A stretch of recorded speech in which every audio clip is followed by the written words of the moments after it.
official thank you to everyone for joining JASC today. This is the second presentation in our Oyatsu Time series, and this one is focused on food and eating, which is everybody's favorite, so it should be good. So thanks for taking time out of your day. As most of you know, Japan American Society of Colorado is a nonprofit organization, and we're dedicated to expanding people-to-people relationships between Colorado and Japan. And we're a membership organization. So if you're interested in officially joining our community and supporting more activities like this, please visit our website and become a member. If you are a member, we're so glad that you are here and taking advantage of your membership. We're constantly trying to drum up some new ideas to connect despite all the challenges that we have this year. So if any of you have ideas or topics that you want to learn about or hear about, please reach out to us. You can send us an email. It's just Claudine and I, so we're pretty nimble, we're pretty flexible. We can put a lot of stuff together. So today's presenter is Miho Harmes. Hold on one second. Can you not do that, please? Thank you. So today's presenter is Miho Harmes. She's a longtime member of JASC, and she's also very active with our Kaiwa Club. There's a bunch of us that get together every other Saturday, and we hang out and drink coffee and speak in Japanese, and it's fabulous. And now we're doing it on Zoom, so you're always welcome to join us with that as well. And Miho was born and raised in the southern part of Japan, and she graduated from Kyoto University of Foreign Studies with an emphasis in Brazilian and Portuguese studies, which is obviously why she ended up in the United States of America. So she's traveled all over the world learning about people and culture and taking advantage of every opportunity she could to interact with people from everywhere. Before moving to the US, Miho taught ESL for children and Japanese to adults. And then after arriving to the States, she became really intrigued by the Montessori method. And so she has been working with primary age students in Montessori education or educational environments ever since. And I was really glad when Miho accepted our offer or request to present for us. Because she really values seeing things from different perspectives, and that's obviously a product of her time traveling and her split life between the States and Japan. But it makes discussions with her really fascinating and very relaxed, and it's always thought-provoking. So if you have questions along the way, please ask them. When we were brainstorming all the things that we wanted to cover, it was actually really, really fun brainstorming session. We talked about so much stuff. It was really interesting. So I know we're going to all learn a lot today. I have already learned a lot, even just in our brainstorming session. So I'm going to hand things over to Miho and her lovely table and let her get started. I think I'll just leave it to you, Jenny. I don't think I have any. Maybe we should mute everybody that's not speaking. That might be helpful.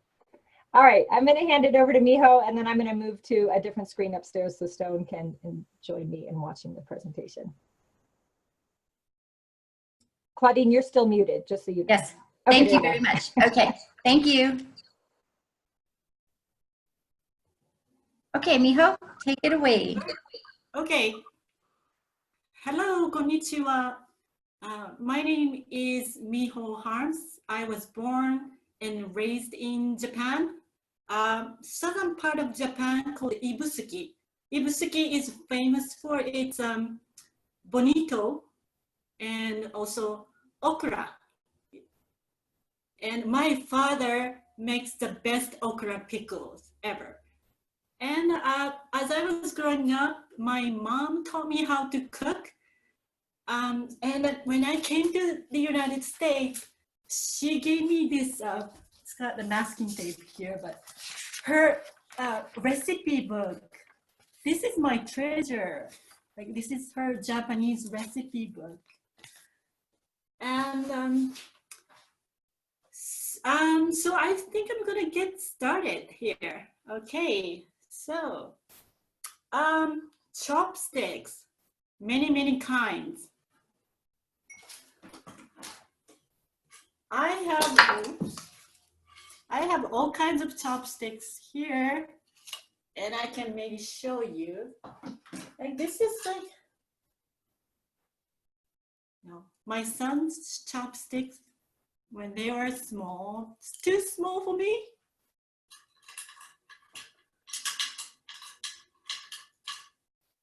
This is nice, but this is kind of too shiny for me. And this is too slightly long for me.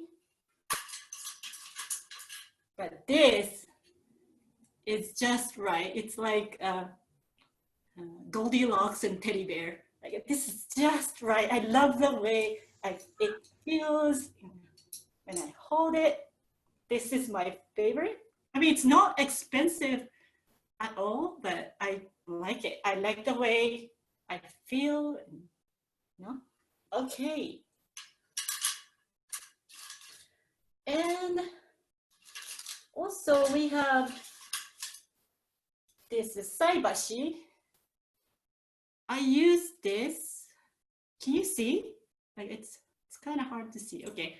I use this for cooking, mixing, like, you know, putting things in between and just scooping, cooking hashi. So it's significantly longer than usual chopstick. And also,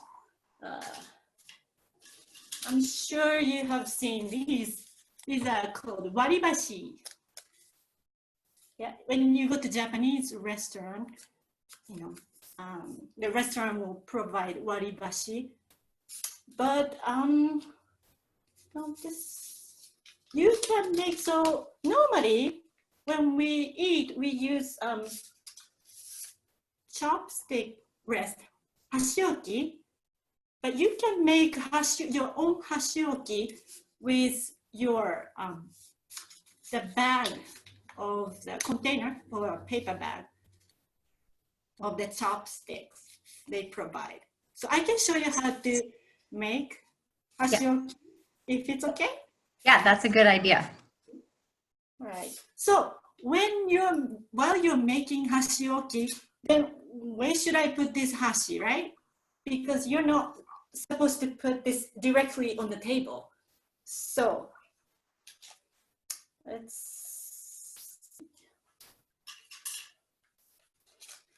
you can put this like this. The tip is like on the bowl. Smaller one is better, but you can do this while you're making hashioki. All right. So you can fold it in half. I don't know if you can see it. You can. Yeah, we can see good. Make triangles. And then the other side. And if you can't see, you can just check YouTube, or it's easy to find. And the other side, you fold it.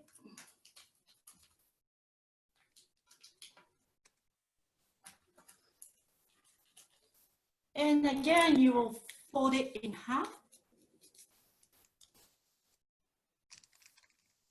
Then you tuck the side in.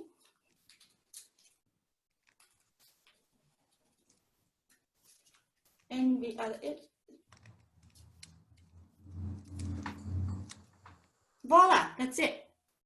Wow. Now you made your own hashioki. So you have your own hashioki, and you can put your hashi, chopsticks, on hashioki. Like that. Great. All right, now, oh, I haven't finished the kinds of hashi. There are, let's see, oh, there are toribashi too. Toribashi is a community hashi. Japanese cuisine, we tend to share food. So, and it depends on the occasion, but they will have toribashi, community hashi. And normally, we don't put hashi like this. Can you see?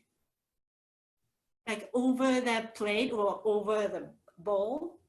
But just somehow, just toribashi, it's okay to put this over the bowl or the serving dish, because I guess it's considered, it's not personal and it's considered part of this dish. So it's okay, but I'll put it away. And also there is iwaibashi, celebration hashi. I don't know if you heard about iwaibashi. And I remember when I was small using iwaibashi. So iwaibashi this is, has the same as both sides are small, thin. So this side and this side, each side. So I'm like, all right, I can eat this side and this side.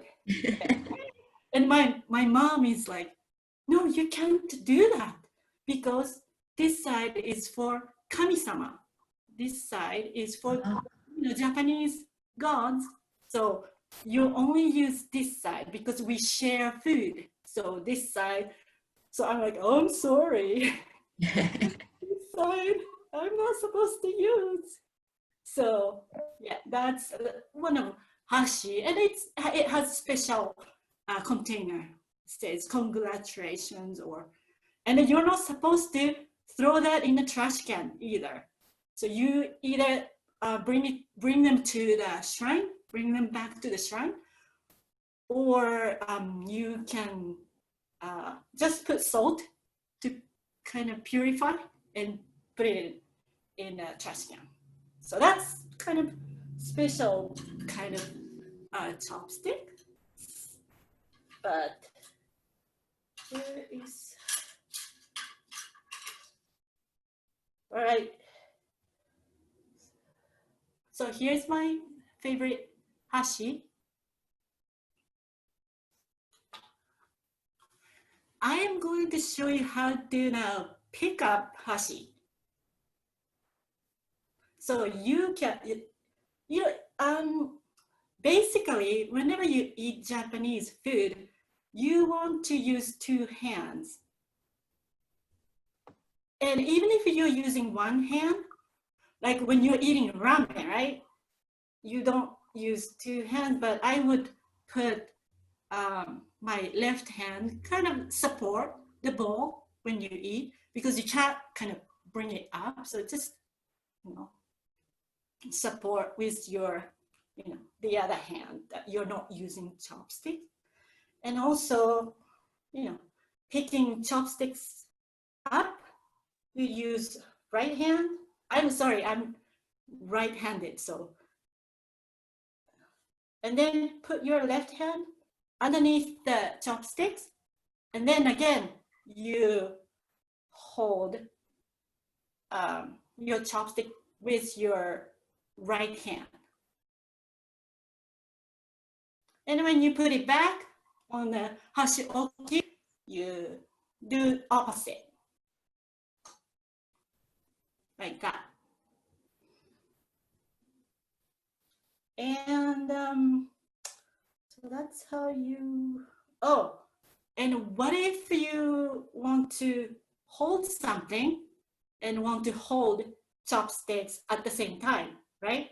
So normally, well, here's the thing too. Normally, we don't pick up big bowls. Like big bowls, like this bowl, it's big. This, maybe sometimes I put fish in it, only it's too big to hold it up. This is nice.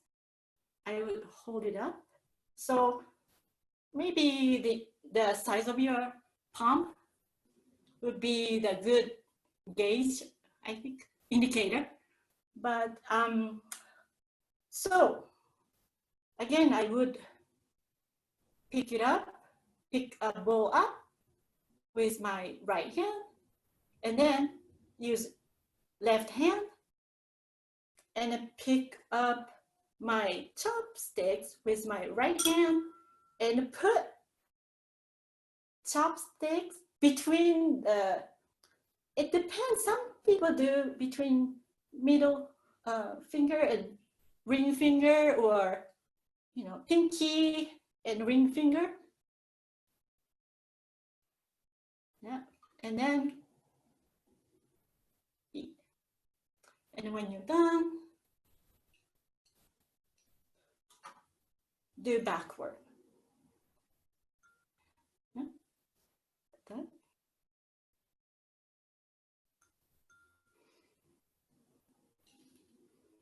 And here is, and this is a rice bowl. Rice is served. This is a good size for me. My mom used to know, small talk about rice. My mom used to know like how much each family member eats. So she would serve exact amount. So we don't waste rice because rice is pretty precious in Japanese culture. So, and in my household, we would serve rice first to the Buddhist altar, fresh rice. And that was my job. Like always, I mean, we didn't cook fresh rice. I think we're supposed to do it in the morning, but our house, sometimes we didn't eat rice in the morning. So anytime we make fresh rice, like first go to Buddhist altar. And then older people, like my grandma would be next, and then father, and my mom would be sitting by the rice cooker so she can, you know, serve seconds. But okay, so when you sometimes eat miso soup, the miso soup bowl comes with the top, and then you get panic when it doesn't open.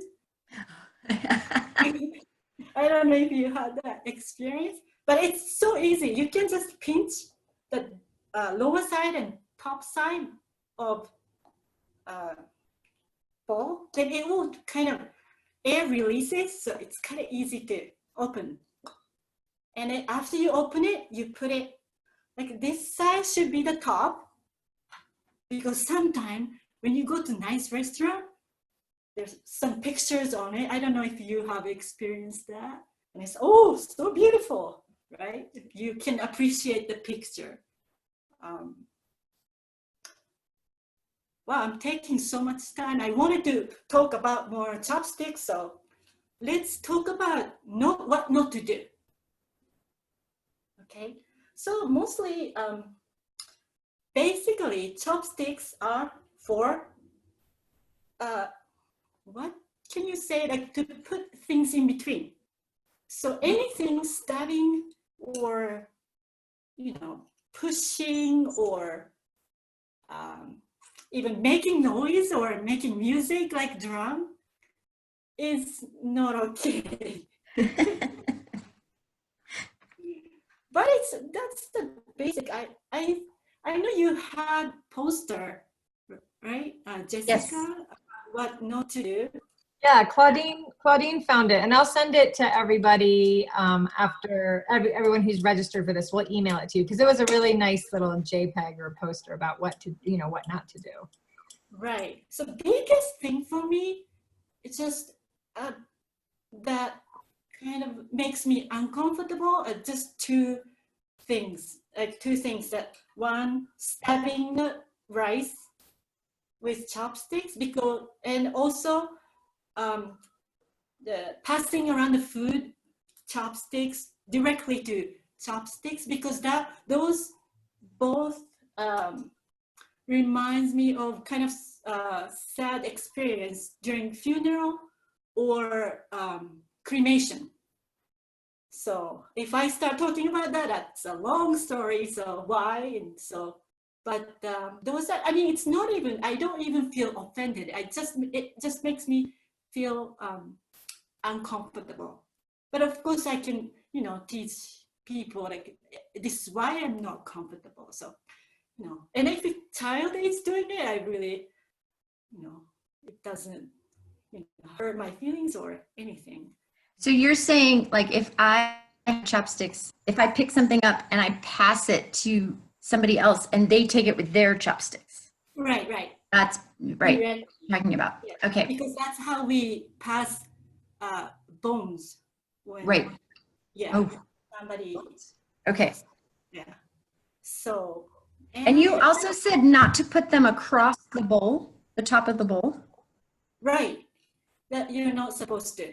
That's why I made a exception about the community bowl. Yeah. I think everybody does that. I feel like I see that all the time. I know, but you're not supposed. I mean, again, this is like everybody does it, and you know, it's okay. But you know, It's good to know, especially if you go to someone's home, you want to know that. right. And some people are sensitive to religion too, and this means for some people, this means this hachi basically means in between, right? So it's the in between this world and the other world. So you're putting your hashi in between your world and the other world. And sometimes people think this means I'm done with this food. I'm not fond of this food. So that's right.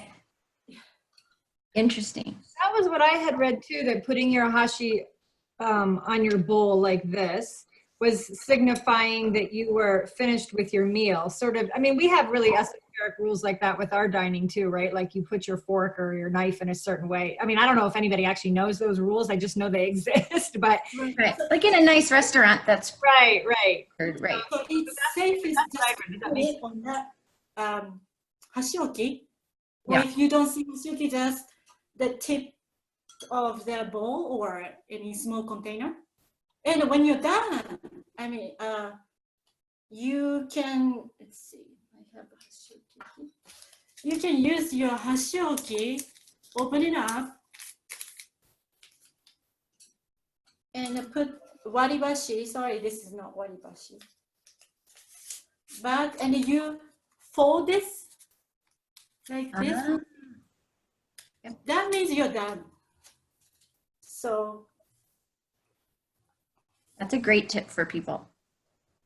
Yeah, I hope there's something I could kind of. So Miho, you're just folding down the tip of your waribashi paper, like over to the side. Does it matter how you fold it or to indicate that you're done? Can you show me one more time? It's the bottom. It's the bottom. Right. Yeah. So like here's the top. Yeah. And the bottom, and you just fold it up. Fold it down. Or fold it down. Sorry, fold it up. Yeah, and then put. Which way you're holding? Okay, great. Thanks. I didn't know that. That's really interesting. Yeah. And then when you get into kaiseki cuisine, kaiseki is like a Japanese course meal. Like you get served one at a time. There are like lots of different rules, but we can stick to like a basic rule. Basic rule, I think you want to avoid putting personal things on the table, like cell phone, or you can put it on your lap, or put it aside. And also, like eating on the go is not. I don't know. What do you think? No, you don't do it. You hardly ever see that in Japan. Right? Walking down the street eating, or even drinking. Right. Well, people just stop. Even like a festival, you see a lot of outdoor. What's it called? Stalls. The stall, the food booths, or the stalls. Right. And if you buy something of it, like I love broiled squid. Like I would stop. I just stand, not like moving around. Mm-hmm. And the Shinkansen bullet train, you eat something, obento in Shinkansen, that's different. That's okay, totally okay, and I love it.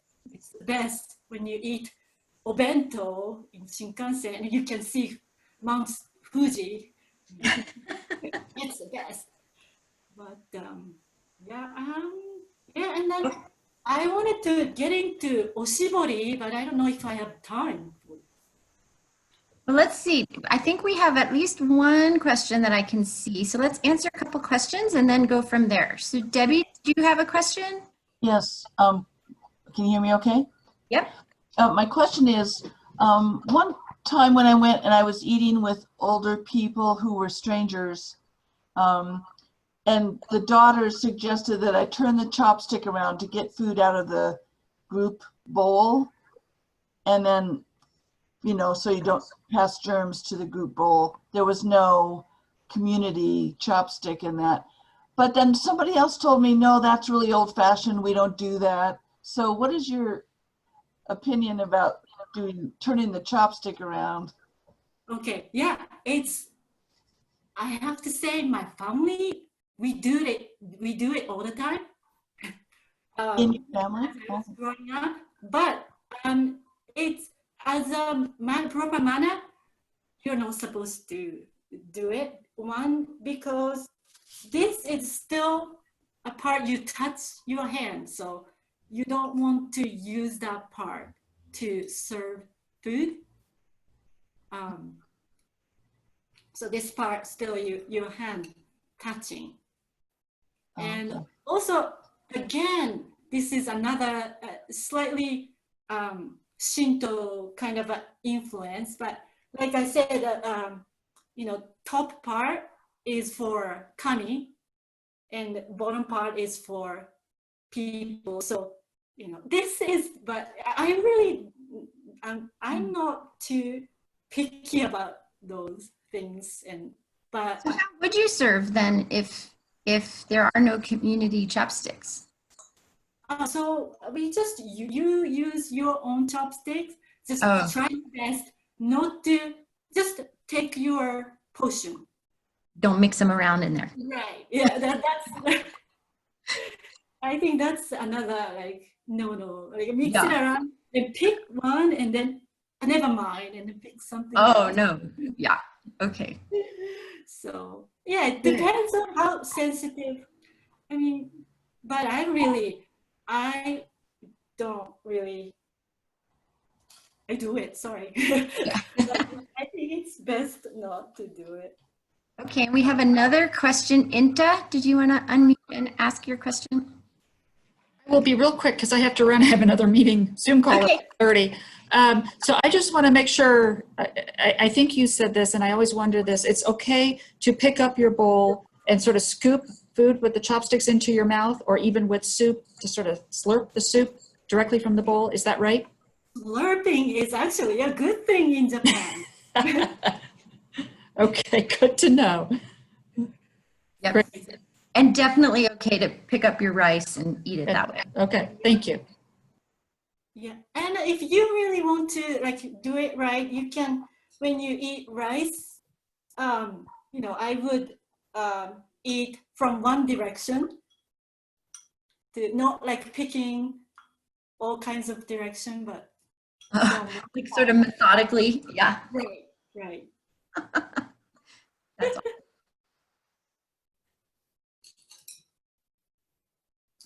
Okay, are there other, let's see, anyone else that I can see with a hand up? I don't think I see anyone. Do you want to talk about shibori? Oh yeah, I guess a little bit because this is kind of a Japanese. It is very uniquely Japanese. Right, unique, right? Mm-hmm. And so and it's a treat when you get like hot oshibori.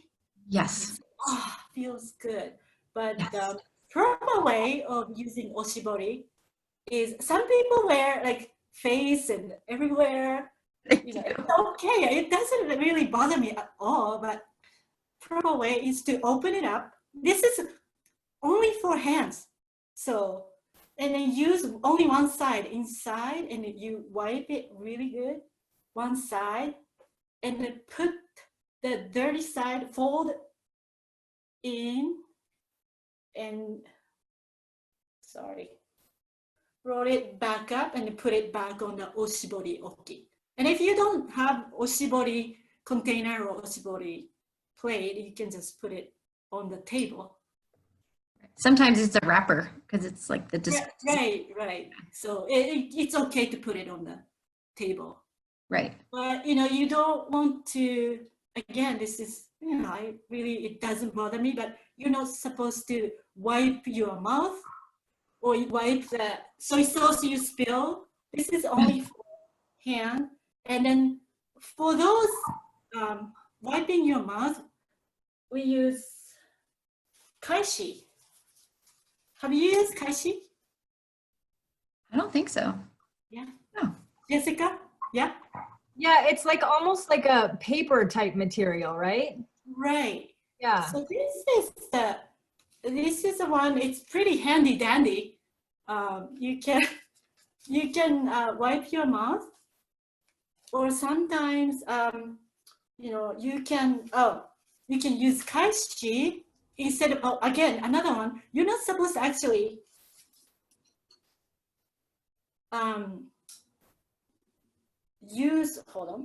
use your hand to kind of support. Like I see some people do this. I don't know. Like you mean to catch the food if it drips or? Right. Oh. Right. But I mean, the thing is, what do you do if actually something drop on your hand, right? Do you lick or do you like wipe all over? So that's when you use kind of kaishi to support. Yeah. This is very American. Like to put your hand down in case of a drip. Yeah. And also this is another way is when you have whole fish, you can put kaishi on the head side of the fish, and you can start. How can you say like to make the fish? To take from it, right? But you're putting the paper down on the fish head to keep your hand clean. Right. Okay. And then also when you like kaiseki, course Japanese course meal, when you're done with fish, you can. This is a bit extreme, but you can hide the bone because bone doesn't look so pretty. So you can hide the bone part with the kaishi. I might do that because I feel like my fish always looks like a bomb exploded on it after I take it apart with my hashi. So. Where do you get those? Where do you get that? Oh, Kaishi. a dollar store. Ah, A dollar store in Japan. I wonder if they sell at the Pacific Mercantile. I wonder. Yeah, but we have. Miho, I have a question about the oshibori. So I've seen Japanese men, I've never seen a woman do this, but I've definitely seen Japanese men wipe their face with it, especially in the summertime when it's really hot. And so I've never seen a woman do it because it's not very feminine, I suppose. But is that still considered like sort of rude even when men do it? Or is that just the difference between kind of etiquette between men and women? Well, it is acceptable. Like the same thing, like I see male do let's say shaving chopsticks, right? When they take their waribashi, they'll break them apart like this, and then they go like that. Right. The shavings off. Yep. Yeah. So that's considered kind of rude to the restaurant owner because they think they're giving you cheap chopsticks. but again, like it's worse if you have like splinter on chopsticks and then it stabs. Yeah. So I really don't mind. So you can just, it's kind of like Down below. Right. Yeah. The same thing, and it's totally acceptable, but it's not a proper manner. Right. Oshibori do it. I see it all the time because it feels good, right? Like even some people do under armpit, like Oh gosh.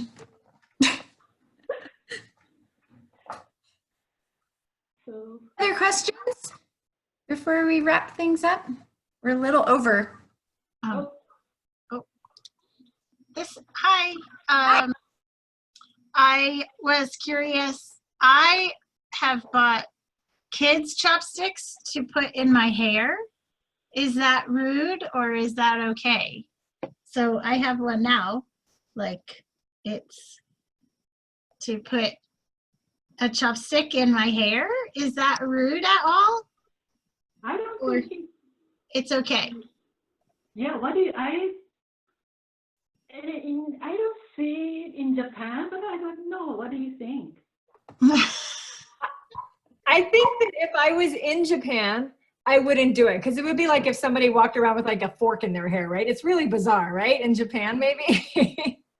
But I think in the States, people have done it, right? It's like a fashion thing.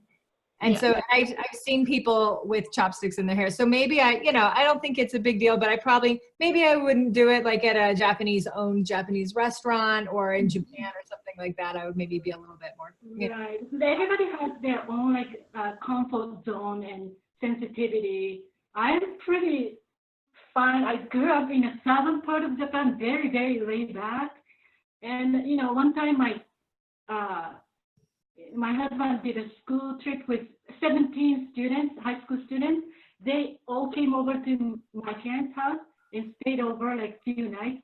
And my mom cooked whole dinner for them, and all she cared was how much they loved the food.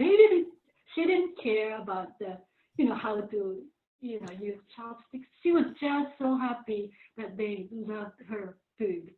Yeah.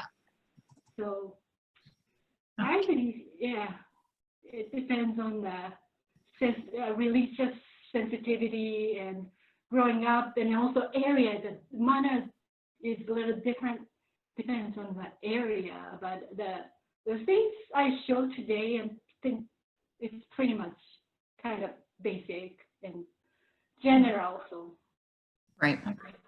ありがとうございます。どうもありがとうございます。 Anybody else? I have one last question for Miho. You had said that there was celebration hashi or Yeah. What are those called? 祝い箸。 What is- 祝い。 Sorry, one more time. 祝い。祝い means celebration. Oh, iwaibashi. Okay.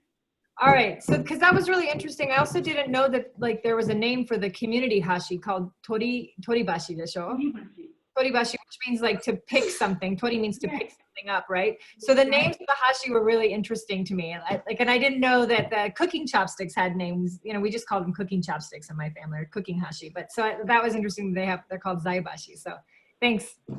You're welcome. Awesome. Well, thank you all for coming. We will send out that little poster that we talked about that has all the do not do these things on it.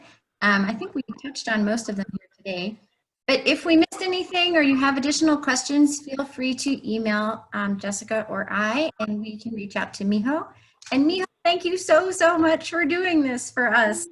Maybe I'm not an expert or anything, but I hope I could give you some insight, little bit of insight about Japanese way of eating. So thank you so much for giving me an opportunity to share a little bit about, I don't know, tip or whatever.